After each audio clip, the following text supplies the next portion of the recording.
Ya mau bagaimanapun kita harus tetap berpegang sama kebenaran. Nggak boleh kita ikut-ikutan salah hanya karena kita kalah jumlah apa kalah pangkat gitu.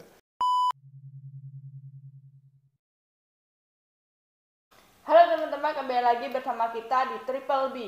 Nah, hari ini buku apa nih yang dibahas nih? Hari ini kita bahas Khalil Gibran, Prosa Kehidupan. Ini adalah kolase ya, bukan buku Khalil Gibran. Kolase dari karya-karya terbaik Khalil Gibran ini. Oke, hari ini kita ke cerita pengetahuan dan pengetahuan setengah.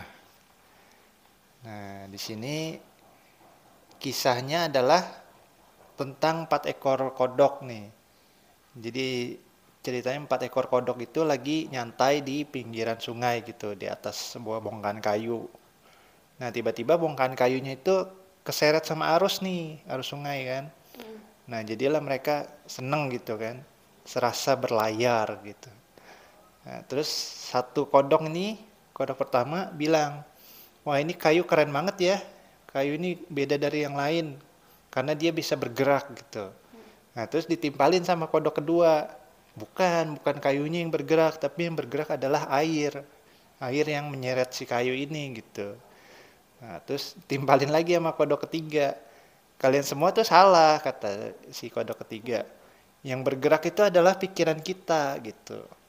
Karena kalau nggak ada pikiran, tidak ada satupun yang bisa bergerak, kata si kodok ketiga. Nah, teruslah mereka itu bertiga berargumen gitu kan, berdebat, merasa pendapatnya lah yang paling benar gitu kan. Nah, kodok si keempat kan diem-diem aja nih.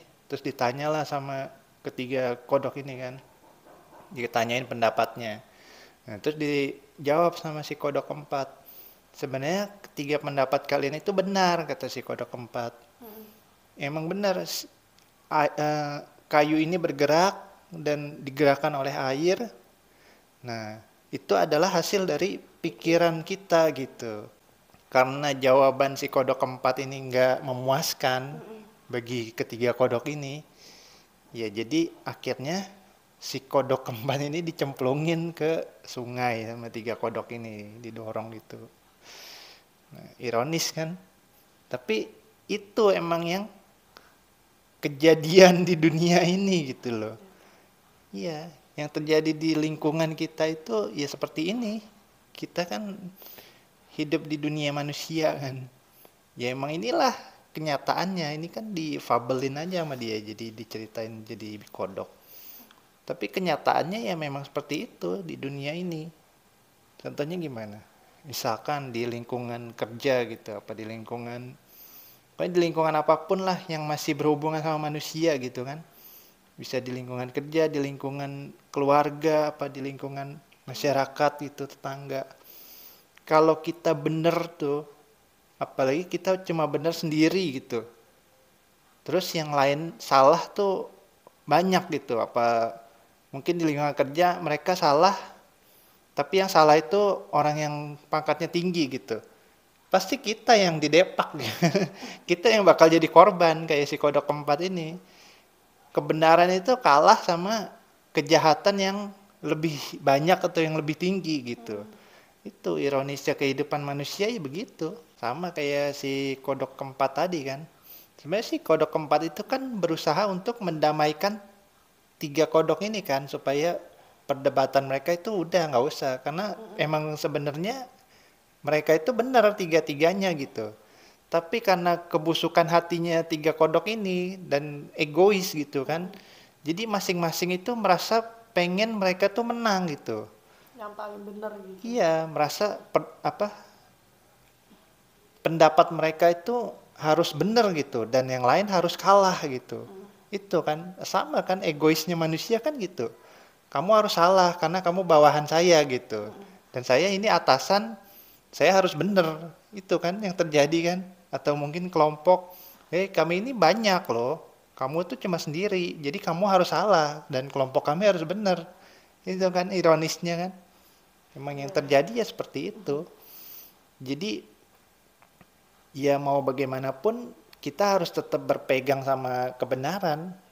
Nggak boleh kita ikut-ikutan salah hanya karena kita kalah jumlah apa kalah pangkat gitu. Tetap kita harus ikut sama kebenaran. Karena di hadis juga ada kan, hendaklah kita mengikuti jalan kebenaran. Jangan berkecil hati dengan sedikitnya orang yang mengikuti jalan tersebut. Itu kan Rasulullah sendiri yang bilang kan.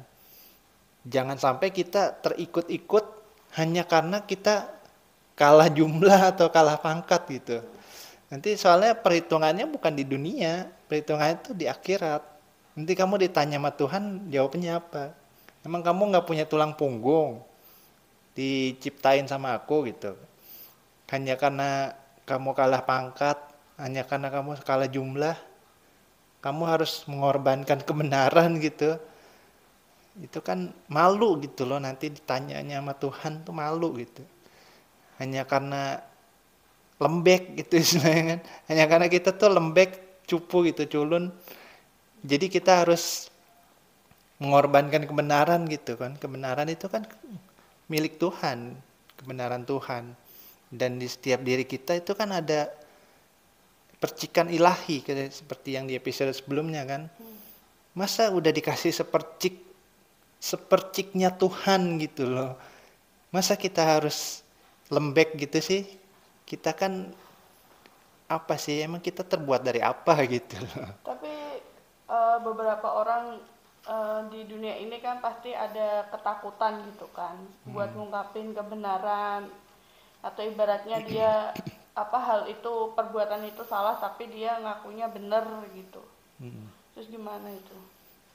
Ya tetap harus jalan di jalan yang benar, mau apapun resikonya.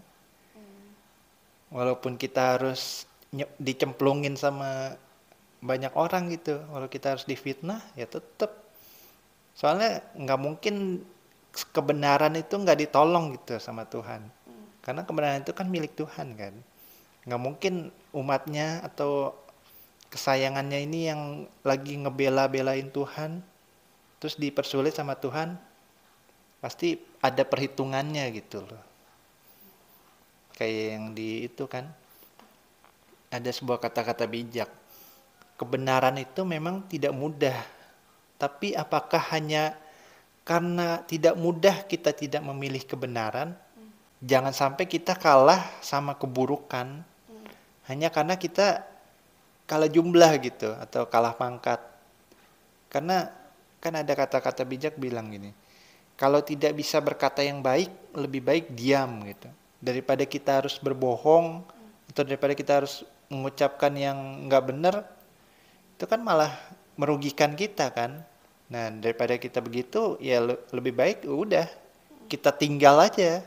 Kalau terus diseret-seret ke situ kan, ya berarti itu saatnya kita untuk meninggalkan ekosistem itu gitu, lingkungan itu, karena udah nggak sesuai sama kita yang benar ini gitu intinya.